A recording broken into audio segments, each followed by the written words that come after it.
Hello pilots, welcome back to Hangar 51. So I'm just going to do a quick overview of the build, some tips, and kind of an issue. I'll let you decide. So let's just get right to, first thing was I got a big bag of screws, a whole bunch of screws. And out of that whole bag of screws I used 5. Nothing screws together on this plane pretty much. It all snaps together. So the wing just slides on, and then these antennas just snap in place, and this is what holds the wing on. Just this. You just snap it in place. It has a little detent when you're straight back. Kind of aligns, self-aligns, and then the two struts go into the bottom thing, the retainers, and you put the pins through these aluminum pins, and then there's a little like a body clip that goes through the bottom of the pin to keep it in.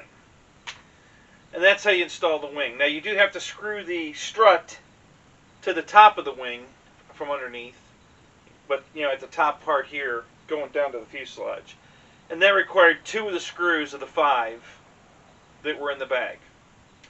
And then there were 2 screws that held the nose gear in. Okay, same exact size screws. So all 4, there's just those 4 screws. They're all the same size.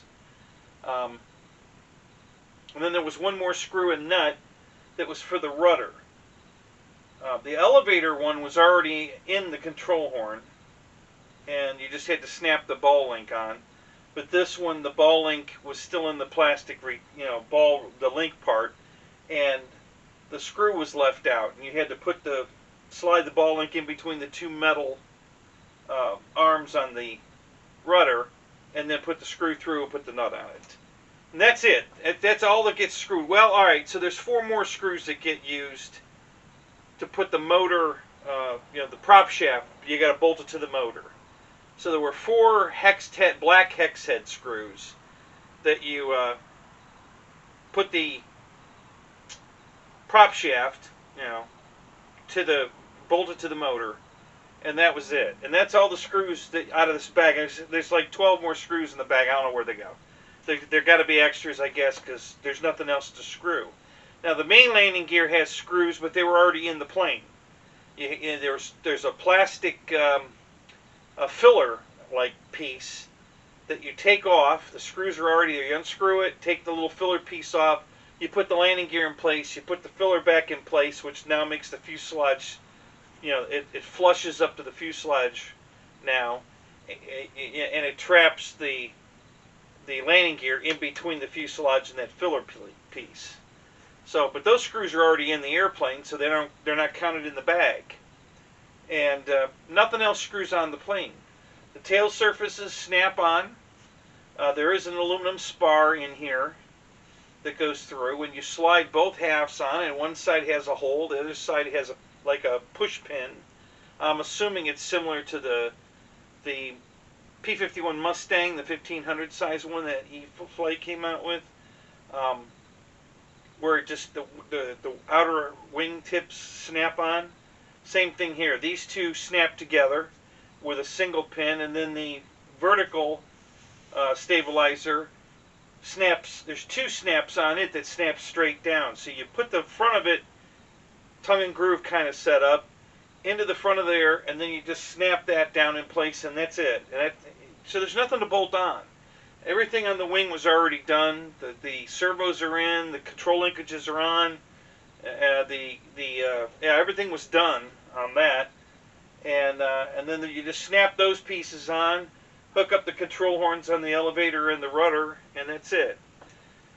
The prop came assembled. It's a 3-bladed, like FMS does. The blades bolt to the hub. And they were already installed, so you don't have to do anything with that. I did balance the prop. It wasn't out of balance very much at all, but I still like to balance it, so I spent the time to balance it and if you watch the video, you'll hear how quiet the plane is. It's whisper quiet. As far as anything else on the build, there wasn't anything else. That's it. That's how easy this thing goes together. It's very simple to build. The aluminum, there's 2 aluminum spars in the wing, a big one in the front and a smaller one in the back. Perfect alignment. It's got the plug connectors where they just plug in and everything goes live, and there's nothing more to do there. So as far as the build goes, that's pretty much it. I don't know what all these extra screws are for, but I guess they're for spares, I guess. I'm not really sure, but you know, the plane flew amazing. Go watch the video. And nothing fell off, so I'm pretty certain I got it all screwed together. Instructions aren't great. They're okay. Good pictures, colored, you know, semi-colored. I mean, that everything is red on the plane, red, black, or white. So the instructions, other than a yellow, like notice box, all the instructions are red, black, and white. So, you know, not a lot of extra color in there, but that's all you need. And let's see, what else? Anything else really about the build? No real issues. I didn't have any problems putting anything together. Yeah, this upper piece on the rudder was just barely rubbing, making a little squeaky noise. Just took a little sandpaper and sanded that, made it clear, and the noise stopped. Not that it was prohibiting it from moving, it just, you know, was making a little noise, a little squeak as it went by, and I just sanded it a tiny bit, and that was the end of that. I really didn't see any other issues, guys. It just went together beautiful. The decals are nice and straight. I have a tiny, tiny alignment issue right here on the back. Nothing to worry about. Nothing I would complain about. It's all wrinkle-free, very straight, no air bubbles. Just very nice. I love HSD, guys. I'm a huge fan of HSD. I bought the little brother of this plane about 5 years ago, maybe 6, and it's on my channel if you want to go look at it. It's a 1400 size. This is 2000, and the smaller one was 1400, and it's the exact same color scheme, and I mean exact. Same end number, same red stripes, black tiny stripes on the cowls. Everything's a white spinner. I can't remember if it's a 3-bladed prop or not. I think it is, honestly. I'm not positive, though. And I still have the plane. It's in my rack. I didn't bother to get it out for a comparison, because honestly, this thing took up all the room. I don't have any more room for anything else. So, you know, all I would have been able to do is hold it over top of it and show you how much smaller it is than this. But it's the exact same airplane, same color scheme completely. So what do I have issues with? The only thing I have an issue with is that it's a dual battery setup, okay? And of course that can be gotten around if you want to make yourself an adapter. It uses a 2-cell, 8.4 volt, you know, a 2-cell LiPo to run the radio, and it has an XT60 connector. So it'll accept either an XT60 or an EC3 to plug in. So if you have either one of those in a 2-cell battery, you can power the radio, which is what's powering it right now. It powers all the lights, powers the radio equipment, everything. But the flight battery is a 6-cell pack, and there's plenty of room in the battery bay to put whatever you want in there. You could put a motorcycle battery in there. I mean, it's huge. But it came with these plug-ins, okay? I think these are either 5 or maybe 6 millimeter. I don't know, these giant male and female plug-ins, okay?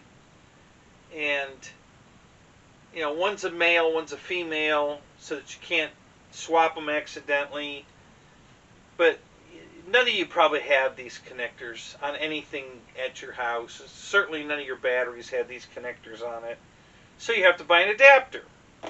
Well, they don't tell you that on the web page when you order the plane. Nowhere on the web page does it say you need to buy this adapter.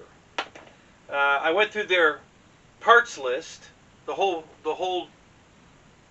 I don't know, over 200 parts at HSD Jets USA, and they don't sell the adapter. At least I couldn't find it anywhere. I don't know what they're doing, but I couldn't find the adapter. So I went. Sorry about that. So I went on YouTube and I looked at a video from Pilot Riding Media, and Andy from HSD Jets USA said that you can either buy the adapter on their store. No, you can't. Couldn't find it. Or you can just cut them off and solder your own connector on. So that's what I did. I cut these off and I soldered an EC5, because most of my 6L packs are EC5, onto it. So that eliminated the need to buy the adapter. But when you buy a brand new airplane, it's supposed to be plug and play, which means you receiver install only. It should notify you that you need to buy this adapter, or be prepared to cut it off and do your own. And nowhere on the website does it say that I could find. Even at checkout, there should have been also recommended, needed to finish the job, required but not included, the adapter. It should have, if it's not going to come with the plane, which I think it should come with the plane. That's just me. But if you're going to put this kind of crazy plug system in it, and you pay $400 for this airplane, this little adapter that would cost pennies to make should be included. But if it's not going to be included, at the very least, it should notify you on the web page when you're ordering it, or when you go to checkout, that, hey, recommended, required, not included adapter, so that you're aware. And then there could be a little footnote there, or you can just cut it off, put your own plug on it. So that, and the fact that you need 2 batteries to fly the plane, is a little annoying. I got to tell you, I completely forgot when I first saw the first video of this that it was briefly mentioned, and I completely forgot that.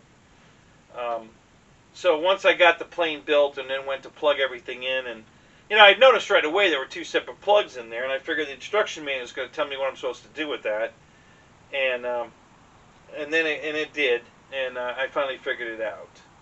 So that was a little bit annoying.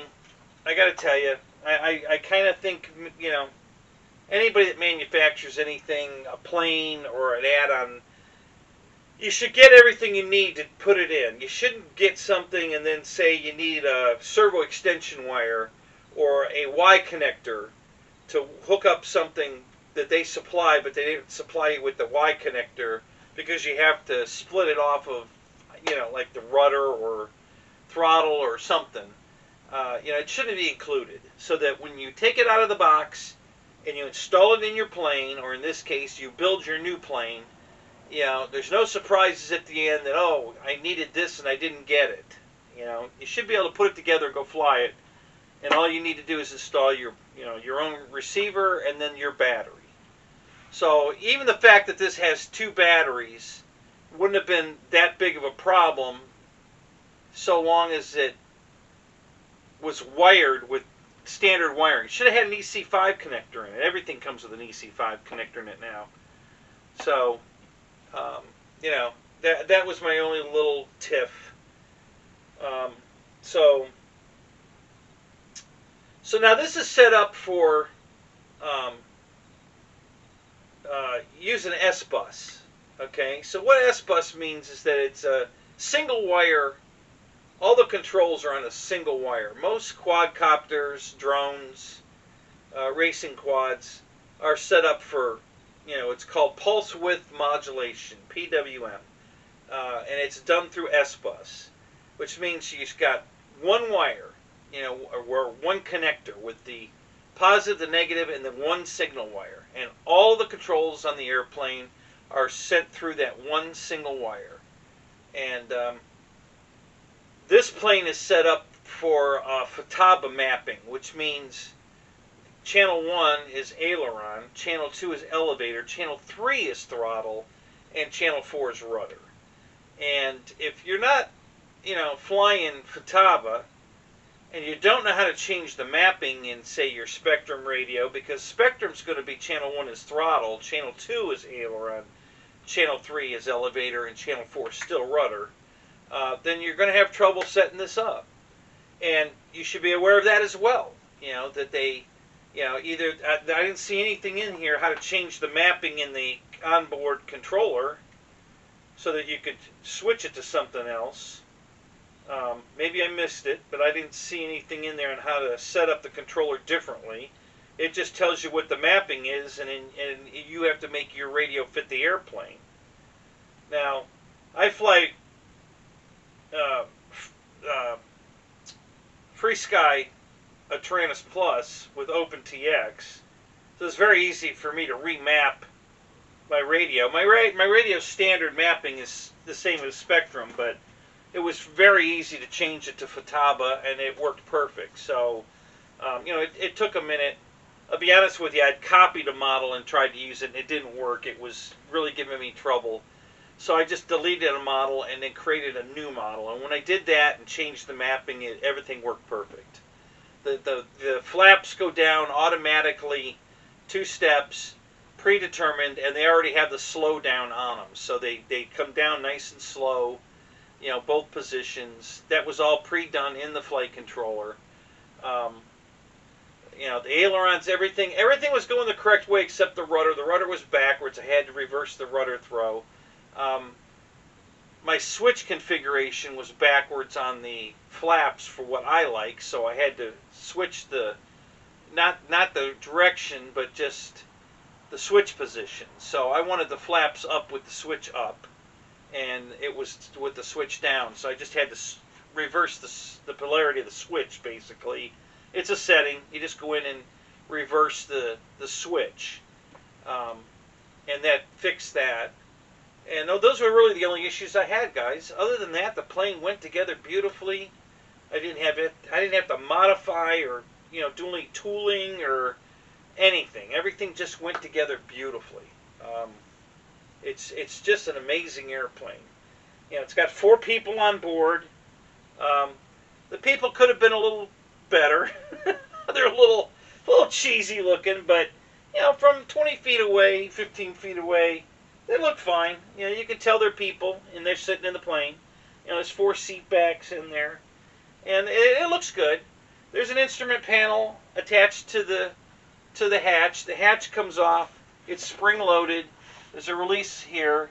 You just push the release forward, and this pops up, and then off it comes.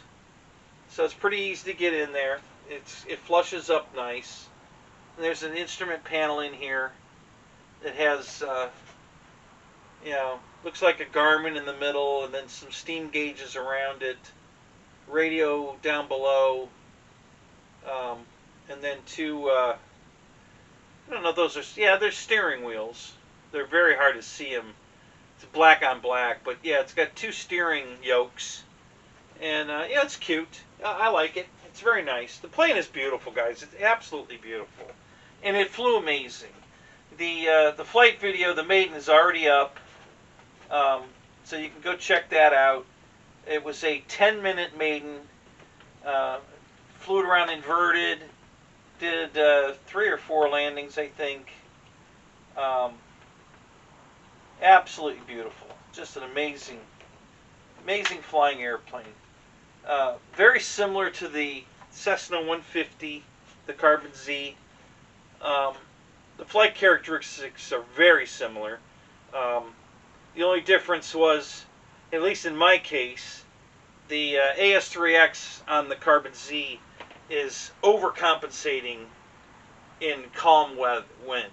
And so the plane's kind of jerking around a little bit. This one was rock solid. It just flew perfect.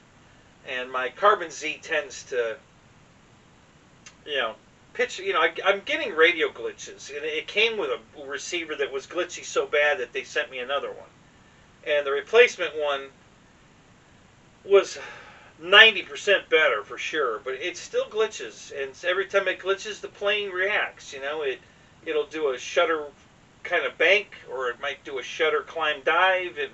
It's a real quick thing, but you got that perfect flight going along, and then all of a sudden it'll just, change. And this one was just rock solid. So the FreeSky, I have no issues with at all. Been having a lot of issues with Spectrum. So, but yeah, that's about it, guys. I really don't have anything else to tell you. The lights are fantastic, super bright. I don't know if you could see over here, there's a green halo over everything over here from the green light, and of course you can see it reflecting on my hand. I know you can see the strobe flashing here. Same thing's going on back over there that you can't see because it's just too big. I couldn't get the camera. I mean, I could have backed the camera up, but I didn't want to get that far away from the camera. You understand what it's going to look like on that wingtip. And I did another video as well that shows off all this stuff. I did a comparison video. Look for it. The link in it will probably be in my end credits here. That I just did a 3.5-minute video on comparing this and the Carbon Z. Showing the light differences, showing the prop differences, the fact that this has pilots, the tail light differences, the landing gear, the nose gear on this is way better than the one on the Carbon Z. If you've got the Carbon Z CESSNA and you've had trouble with the nose gear, which I'm sure you have, the nose gear on this is so much beefier. It's got a much longer stroke. It's much bigger in diameter. It's all aluminum. It's all machined aluminum, CNC. It's beautiful. So I think the angle of attack is forward slightly more than the Carbon Z. So it behaves beautifully on the ground. It's got a very tight turn radius. Almost pivots on the inside wheel, whether you're going left or right. Yeah, just overall, guys, the plane is amazing. Absolutely amazing. So other than the plug for the battery and needing 2 batteries to fly it, you need a 2-cell, whatever size. I flew it with a 5,000 2-cell, 5,000 milliamp, because that was the lightest 2-cell pack I had. I have some NiCad packs that weigh a lot more, and they're less milliamps, so I just went with the 5,000. But a nice, LiPo, a 2200, if you want to change it every flight, I think even like a 1300 would work perfect. A 2-cell 1300 will fly it one flight, no problem. And then you just, every time you change the flight battery, you change the radio battery together, and you just put a fresh one in every flight, and you'll be fine. Or you could just put the big one in there like I did, and you'll be able to fly all day, without changing it out. So, so that's pretty much it, guys. I can't tell you that I have anything else to say. It just came, beautiful. I mean, it's just a beautiful airplane. It flies amazing, and I really like everything about it. These wheel pants are foam. They're not plastic like the E-flite Carbon Z. They look fine. You can't tell they're foam from 5 feet away. You would never think for a second that they're foam. They don't look like foam. But when you get them out, out of the box, they're foam. Now, my main gear came already assembled. There's a ton of screws holding the main gear, wheel assembly, and wheel pant on. And maybe that's what all the screws were for in the bag that we didn't use, because there's 1, 2, 3, 4. There's 5 screws on each main landing gear, holding the inner outer pin for the axle for the wheel and the foam wheel pant to this main strut, and they came already assembled. The wheel and everything with the pant on it was already screwed onto the main gear, so all you had to do is take the 2 screws out of the fuselage, install the main gear, put that that little filler piece back in and put the 2 screws back in. So that was simple. And yeah, guys, that's it. I mean, it's just an amazing airplane. Beautiful, just beautiful. Flies beautiful, looks beautiful.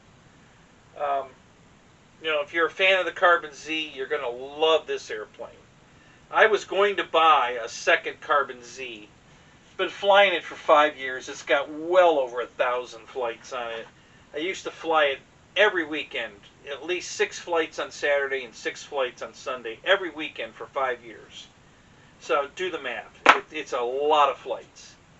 And got some newer stuff that came in, so now I don't fly it as much as I did before. But I still fly it, so you know, I fly it a lot, you know, but maybe not 12 flights a weekend anymore.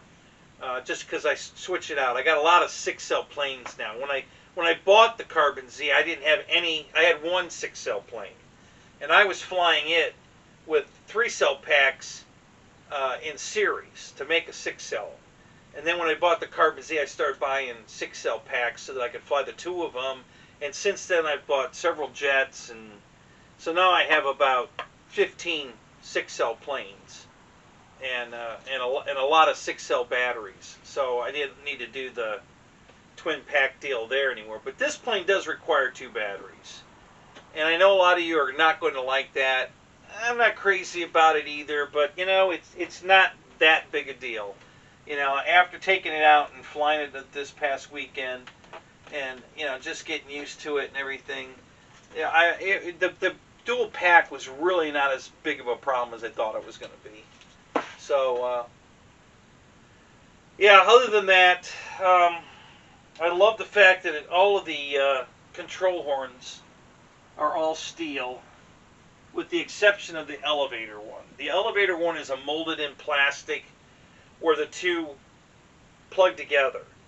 Okay, you know, when you put the 2 halves together, it's got that odd-shaped tube that the one tube goes inside the other one that locks them together, so there's no stupid bent wire that flexes or comes unglued.